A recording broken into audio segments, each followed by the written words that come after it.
যে সারা বিশ্বে এই যে অন্ন সংস্থান করছেন মা অন্নপূর্ণা, হ্যাঁ এই মা অন্নপূর্ণাকে নিয়ে আপনার কাছে কিছু কথা শুনতে চাই। হ্যাঁ, যিনি অন্নকে পূরণ করছেন তিনি মা অন্নপূর্ণা। পৃথিবীর মুখে যিনি অন্ন দিচ্ছেন তিনি মা অন্নপূর্ণা। ঠিক আছে, ওনার সঙ্গে কে আছেন? ওনার সঙ্গে আছেন কুবের আছেন, যক্ষাধিপতি কুবের আছেন, দশভক্ত শিব আছেন, বাবা বিশ্বেশ্বর, দশভক্ত শিব আছেন। ঠিক আছে না, তো এনারা আছেন, মায়ের সঙ্গে আছেন। এছাড়া নন্দী আছেন। হ্যাঁ, তা আমাকে অন্নপূর্ণা সম্বন্ধে কিছু বলতে গেলে পুরাণে যেতে হবে। পুরাণে না গেলে আমি বলতে পারবো না। যখন সতী দেহত্যাগ করলেন, দক্ষপুরীতে যখন সতী দেহত্যাগ করলেন, স্বামী নিন্দা সহ্য করতে না পেরে যখন দক্ষ ওনাকে বলছেন যে তোর স্বামী তো ভিখিরি, হ্যাঁ, তোর স্বামীর তো কোনো গোত্র নেই, গোত্রহীন, ইত্যাদি ইত্যাদি অনেক কথা বলেছেন। তখন সতী দেহত্যাগ করলেন। ওই যে আগুন জ্বলছিল, যজ্ঞ হচ্ছিল, শিবিন যজ্ঞ হচ্ছিল, তখন উনি ওই আগুনে আত্মহত্যা করেন। মহাসতী তো, গৌরী হচ্ছে মহাসতী। ঠিক আছে না, এই জন্য আমরা গৌরীকে সতী বলে পুজো করি। তো যাই হোক, সেটা অনেক ভেতরের কথা। তো এইটা কানে গেল দেবাদেব মহাদেবের কানে। তিনি অত্যন্ত ক্ষুব্ধ হলেন, খুব ক্ষুব্ধ হয়ে গেলেন। হ্যাঁ, ক্রোধ, মহাদেবের ক্রোধ তো ভয়ঙ্কর ক্রোধ। উনি নিজের মাথা থেকে একটা জটা ছিঁড়ে মাটিতে ফেললেন। উৎপত্তি হলো কার? বীরভদ্র। এই বীরভদ্র মানে দেবতাদের বেশি ক্ষমতা রাখেন। ঠিক আছে না, দেবাদেব মানে মহাদেব ওনাকে স্মরণ করলেন। উনি এলেন, বললেন প্রভু আদেশ করুন কী করতে হবে। বললো কিচ্ছু করতে হবে না, তুমি দক্ষ যজ্ঞে যাও, যেখানে দক্ষ যজ্ঞ করছেন। সতী ওখানে দেহত্যাগ করেছে। ঠিক আছে, তুমি যাকে পাবে কাউকে বাদ দেবে না, সকলকে কাটবে। তখন বললেন যে যদি দক্ষ সামনে আসে বলে তাকেও কেটে ফেলে দেবে। ঠিক আছে, কোনো রকমভাবে কাউকে রেহাই দেবে না। তারপর আমি যাচ্ছি সতীর দেহ নিতে। তো যথারী এটা কংখলে আছে, তোমরা দেখবে হরিদ্বার থেকে 5-7 কিলোমিটার দূরে কংখল বলে একটা জায়গা আছে। ওখানে দক্ষের বাড়ি, প্রজাপতির দক্ষের বাড়ি ওখানেই ছিল। হ্যাঁ, ওখানেই সতী দেহত্যাগ করেছিলেন, কংখলে, যেটা আনন্দময়ী মার আশ্রমের উল্টো দিকে। ঠিক আছে না, তা যাই হোক, বীরভদ্র এলেন, পুরো লণ্ডভণ্ড করে দিলেন এবং যাকে সামনে পেয়েছেন কেটে দিয়েছেন। এই বীরভদ্র অন্য কেউ নয়, ইনি মায়ের পাহারাদার, আদিশক্তির পাহারাদার, আদ্যাশক্তি মহামায়া, তার পাহারাদার হচ্ছে এই বীরভদ্র সকলকে কেটে ফেললেন এবং দক্ষকেও কাটলেন। দক্ষ মারা গেলেন। এই সময় দেবাদেব মহাদেব এলেন। এসে সতী দেহটাকে কাঁধে তুলে নিয়ে তিনি প্রলয় নৃত্য আরম্ভ করলেন। প্রলয় নৃত্য, সতীর দেহ কাঁধে নিয়ে। তো উনি বাইপথে তো যেতেন, বাইপথে তো উনি মানে করতেন, মানে চলাফেরা করতেন।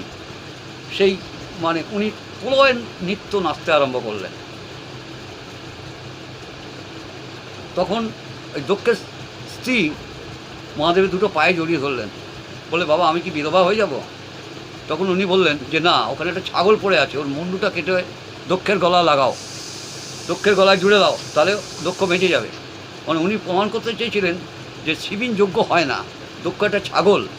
এই জন্যে মানে উনি এই কথাটাই বলেছিলেন যে ছাগলের মুন্ডু লাগাও। সেই ছাগলের মুন্ডু এখনও দক্ষের ছাগলের মুন্ডু, ছাগমুন্ডু বলা হচ্ছে, এটাকে বলা হয় ছাগমুন্ডু। যাই হোক, দেবাদেব মহাদেব অত্যধিক ক্ষুব্ধ হয়ে গেলেন এবং সতীর দেহ নিয়ে মানে বায়ুপথে মানে প্রলয় নৃত্য আরম্ভ করলেন। এবং স্বয়ং নারায়ণ এটা দেখলেন, দেখে উনি ভীত হয়ে গেলেন। যেভাবে যদি প্রলয় নাচেন তা পৃথিবী রসাতলে যাবে। তখন উনি ব্রহ্মদেবকে ডাকলেন। ব্রহ্মদেব বললেন তোমার চক্র ছেড়ে দাও। এই চক্রই মানে সতীর দেহ টুকরো টুকরো করে কাটবে। এবং উনি আকাশপথে ভ্রমণ করেছেন, যে জায়গায় ভ্রমণ করেছেন সেখানে একটা অঙ্গ প্রত্যঙ্গ পড়েছে। 51টা টুকরো হয়েছিল মার দেহ, 51টা টুকরো হয়েছিল, তাই জন্য নাম হয়েছে 51 পীঠ।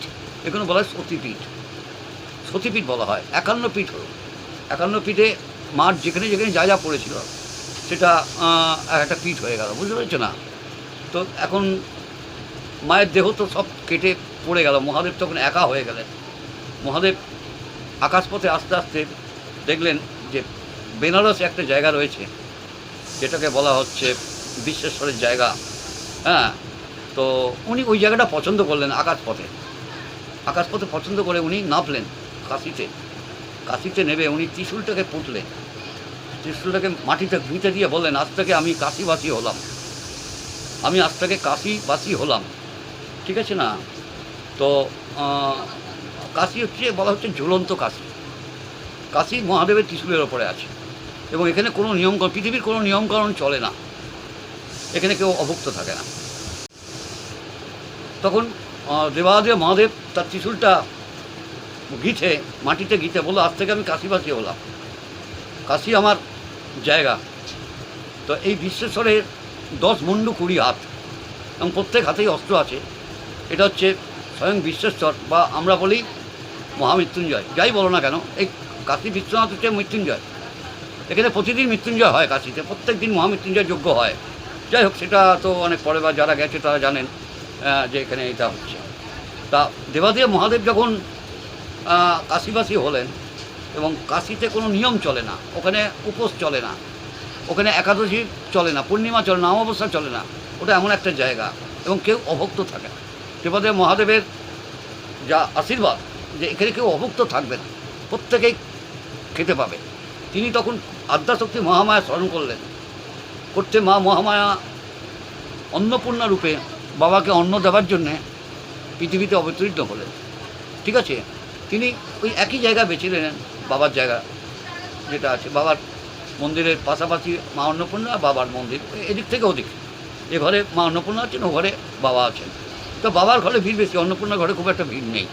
ঠিক আছে না, খুব একটা ভিড় হয় না। তো সবাই যায়, অন্নপূর্ণা দেখতে যায়, কিন্তু বাবার মন্দিরে বেশি ভিড়। এবং বাবার পুরো মন্দিরটা সোনা দিয়ে তৈরি, ওপরটা চূড়াটা। ঠিক আছে, তো মা ওখানে অন্নপূর্ণা রূপে আসলেন। তখন মানে রাবণ তপস্যা করছেন, ভয়ঙ্কর তপস্যা করছেন। এক পা দিয়ে পাহাড়ের ওপর তপস্যা করছেন, এবং একটাই মন্ত্র উচ্চারণ করছেন, ব্রহ্মদেব প্রসন্ন হ, প্রসীদ ব্রহ্মদেব প্রসন্ন হ, প্রসীদ ব্রহ্মদেব প্রসন্ন হ, প্রসীদ এইভাবে উনি তপস্যা করছেন। মহাদেব মানে স্বয়ং ব্রহ্মা কিন্তু আসলেন না। রাবণ তো একটা অত বড় শক্তিশালী বীর, হ্যাঁ, তিনি আসলেন না। রাবণ তখন বললেন, তুমি যখন আসছো না, আমি এত তপস্যা করার পরে আমি মাথা কাটবো। একটা করে 10 মাথা কাটলেন, 10 মাথা রাবণ হলেন। তখন নারায়ণ ব্রহ্মাকে বললেন, প্রভু আপনি যান, রাবণ যা লোক, প্রচণ্ড শিবভক্ত লোক, এ তো প্রলয় ঘটিয়ে দেবে, এ তো মাথায় পৃথিবী পরিপূর্ণ হয়ে যাবে, আপনি যতক্ষণ না যাচ্ছেন মাথা কাটবে না। তখন ব্রহ্মদেব আবির্ভূত হলেন, বললো, তুমি কি চাই? রাবণ বলছে, আমি অমরত্ব চাই। বললো, অমরত্ব তুমি পাবে না, তুমি পৃথিবীর যা চাও আমি দেবো, যত সম্পদ চাও দেবো, কিন্তু আমি তোমাকে অমরত্ব দেবো না। ঠিক আছে, বললো, তাহলে আমি মাথা কাটতেই থাকবো। তখন বিষ্ণু বললেন, মানে ব্রহ্মদেবকে, যে প্রভু আপনি যা দেবার দিয়ে দিন, তা নাহলে কিন্তু পরবর্তীকালে খুব অসুবিধা হবে। তখন রাবণকে বলল, তুমি কী চাও? তখন রাবণ বললেন, আমি যক্ষ, দানব, গন্ধর্ব, দেবতা, হ্যাঁ, এরা যেন আমাকে কেউ মারতে না পারে। তো উনি তো নিজে রাক্ষস, জাতের রাক্ষস। তা ব্রহ্মদেব একটা ফাঁক রেখে দিলেন। তো বললো, তুমি মানুষ চাও না? বলছে, মানুষ আমি খাই, আমি রাক্ষস, মানুষ খাই, আমি মানুষের কথা কেন বলবো? আপনি এরা যেন আমাকে মারতে না পারে, সমস্ত দেবকুল আর রাক্ষসকুল যা আছে, যক্ষ, রাক্ষস, গন্ধর্ব, বেতাল, সরীসৃপ, এরা যেন কেউ আমাকে মারতে না পারে। আর ব্রহ্মদেব বললেন, ঠিক আছে, তাই হবে, কিন্তু মানুষের কথাটা বললেন না।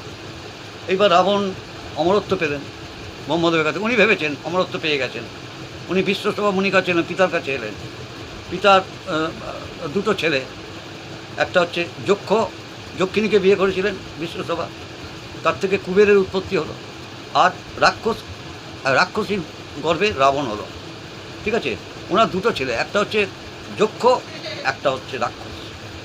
ঠিক আছে, এখন পিতার কাছে যখন এলেন বললেন তুমি কি অমরত্ব পেয়েছো? বলে হ্যাঁ আমি অমরত্ব পেয়েছি। আমাকে কে দিয়েছে তোমাকে অমরত্ব? ব্রহ্মদেব। তা তুমি কার কার কথা বলেছো? সবাই কথা বললো, মানে পৃথিবীর এমন কোনো শক্তি নেই যে ওকে মানে ওকে মারবে। তখন উনি বললেন যে মানুষের কথা বলনি? বললো মানুষ আমি খাই, আমি রাক্ষস জাতে, আমি কেন মানুষের কথা বলতে যাব? তো বিশ্বকর্মা উনি বুঝে গেলেন যে ব্রহ্মদেব কোথায় ফাঁকটা রেখে দিয়েছে।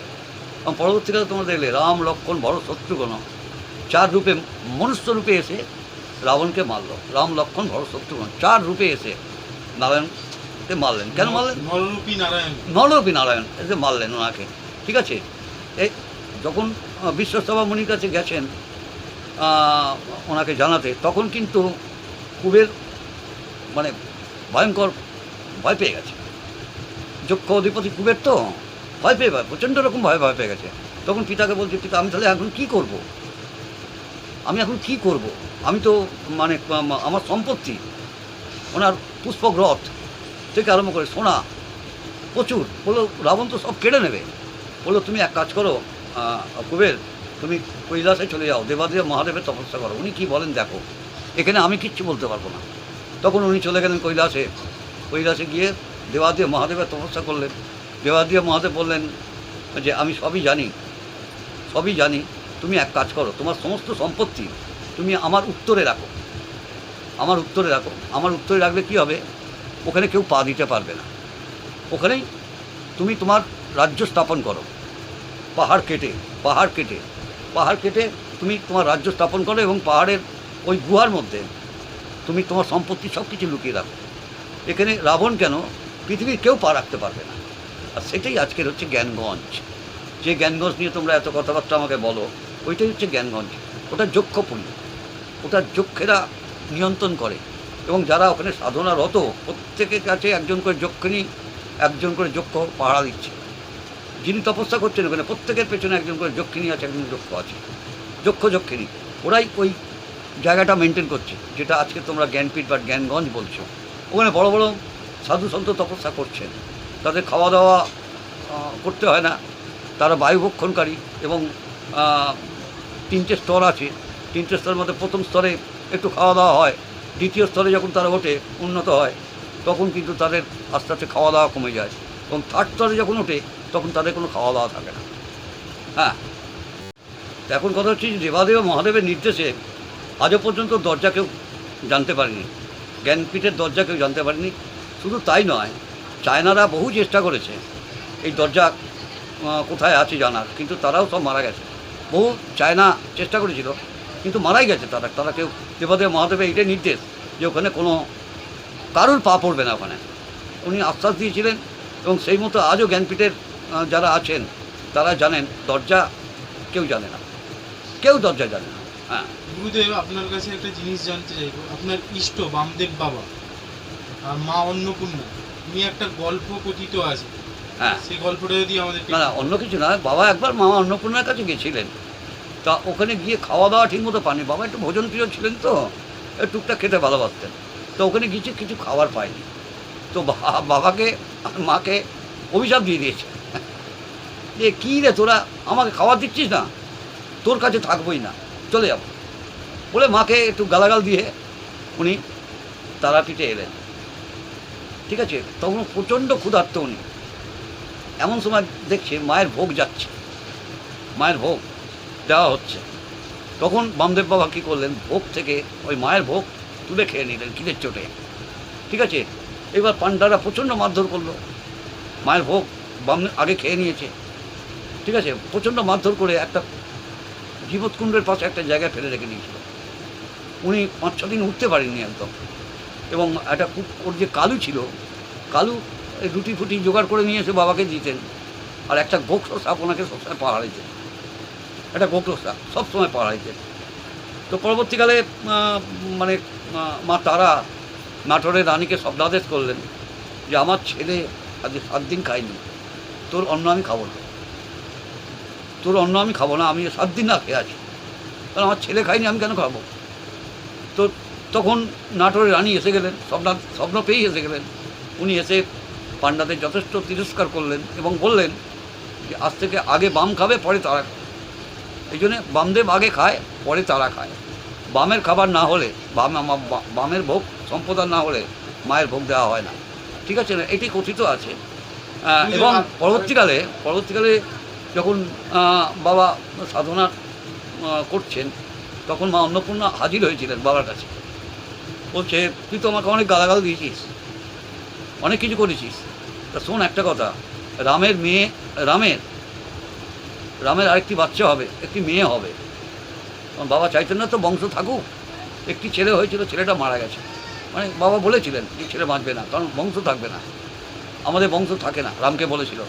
তো পরবর্তীকালে রামের আবার একটি বাচ্চা পেটে, রামের স্ত্রীর বাবা বললেন ওর নাম রাখিস অন্নপূর্ণা। মা ওনাকে বললেন যে ওই মেয়ের নাম রাখবি অন্নপূর্ণা। এবং বাবা রামকে বললেন যে মেয়ে হবে এই মেয়ের নাম রাখবি অন্নপূর্ণা। বলছে এই তোকে অন্ন দিয়ে যাবে শ্মশানে, ওই অন্নপূর্ণাই তোকে অন্ন দিয়ে যাবে। এবং বাবা সেটাই লাস্ট পর্যন্ত হয়েছিল।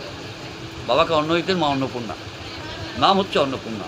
দেখবে তার ইতিহাস ঘাঁটলে বুঝতে পারবে মা অন্নপূর্ণা। এবং বাবা প্রচণ্ড মার ওপর রাগ করেছিলেন বলে মা নিজে এসে গেছিল। হ্যাঁ, এটা একটা ঘটনা, এটা বিরাট। হ্যাঁ, আমরা অবশেষে এসে উপস্থিত হয়েছি সেই সাধক শ্রী শ্রী শ্যামা খ্যাপার, যিনি সহধর্মিণী। তার যে এই দীর্ঘ সাধনার জীবন, যিনি নীরবে নিরলসভাবে তার পাশে থেকেছেন বলেই আমাদের বিশ্বাস আজকে আমরা মানব কল্যাণে এই সাধক মহাপুরুষকে পেয়েছি। আজকে আমাদের গুরুমার কাছে আমরা জানতে চাইব, এই যে দীর্ঘদিনের সাধনার জীবন, স্বাভাবিকভাবেই সংসার থেকে বিচ্ছিন্ন ছিলেন আমাদের আজকের গুরুদেব শ্যামা খ্যাপা। আপনাকে প্রায় একার হাতে সামলাতে হয়েছে এই সাংসারিক দায়িত্ব। আপনি কিভাবে সামলালেন এই বিরাট দায়িত্ব?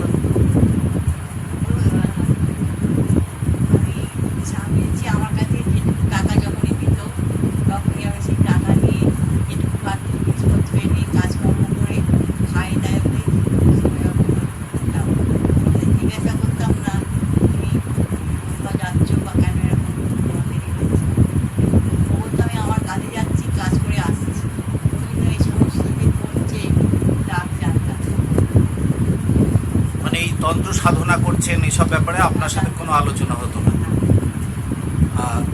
কিন্তু আপনার নিশ্চয়ই বিশ্বাস ছিল ওনার উপরে। হ্যাঁ, সেটা তো আমার সম্পূর্ণ বিশ্বাস ছিল, খারাপ কাজ করবে না, খারাপ কাজ করতে পারবে। এবারে যেটা আপনার কাছ থেকে জানতে চাইবো সেটা হচ্ছে যে আজকে আপনাদের বাড়িতে অন্নপূর্ণা পুজো হচ্ছে।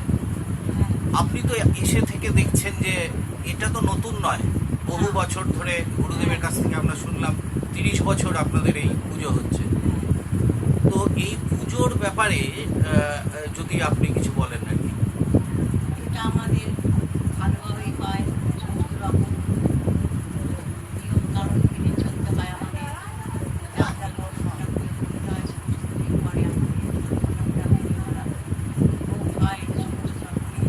তারপরে প্রসাদ হয়, অন্নটা তারপরে অন্ন খাওয়ানো হয়, সমস্ত নিয়ম আমরা তো গত যে পুজো হয়েছে তাতে দেখেছি আপনাদের বহু আত্মীয় স্বজন, বন্ধু বান্ধব তারা একত্রিত হন এই পুজোতে। হ্যাঁ, এই বছর আমরা দেখছি সরকারি নিষেধাজ্ঞার জন্য গুরুদেব নিজেই বলেছেন পুজো একদম পুজোর মতোই হচ্ছে, কিন্তু সেই জনসমাগম আমাদের চোখে পড়ছে না। এই যে উনি যে এই যে সাধনা করেছেন, এই যে সকালবেলায় উনি ওনার যে সাধন ক্ষেত্র শান্তিকুঞ্জ আপনি জানেন, সেখানে চলে যান, বহু মানুষ তার কাছে আসেন, তার কাছে তাদের সমস্যা এসে প্রকাশ করেন, এবং আপনি জানেন যে তিনি তার সাধ্যমতো মায়ের কাছে প্রার্থনা করে তিনি চেষ্টা করেন তাদের সেই সমস্যার সমাধান করতে। এই যে মানব কল্যাণে একটা মানুষ তার প্রায় জীবনকে উৎসর্গ করে দিয়েছেন, এই ব্যাপারটা আপনার কেমন লাগে? আমার ভালোই লাগে। কারণ ও তো বললেও শুনবে না, ও এরকম করবে। আর তাছাড়া আমিও চাই যে ভালো হোক মানুষের, মানুষের ভালো হলেও আমার তো ভালো হবে, সেই জন্যই আমি বাধা দিই। এবারে একটা মানে খানিকটা স্বার্থপরের মতোই জিজ্ঞেস করি, যে সাংসারিক দিক থেকে তো স্বাভাবিকভাবেই এই যে আপনাকে একা হাতে সামলাতে হয়েছে, বিভিন্ন যে সাংসারিক কার্যকলাপ, যে ছেলে আপনার মেয়ে এদেরকে যে মানুষ করা, এই জিনিসগুলো গুরুদেব ঠিকমতো করতে পারেন কোনোদিনই করতে পারিনি, টাকা নিয়েই খালাস হয়েছে, আমি সমস্ত করেছি। এবং বেশিরভাগ সময়ই আর্থিক অনটনের মধ্যে আপনাকে, অনেক অনটনের মধ্যে দিয়ে চলেছি। কিন্তু আপনার কোনো অভিযোগ নেই। বন্ধুরা, আপনারা শুনলেন, আসলে এইরকমই হয় সাধকদের জীবনে।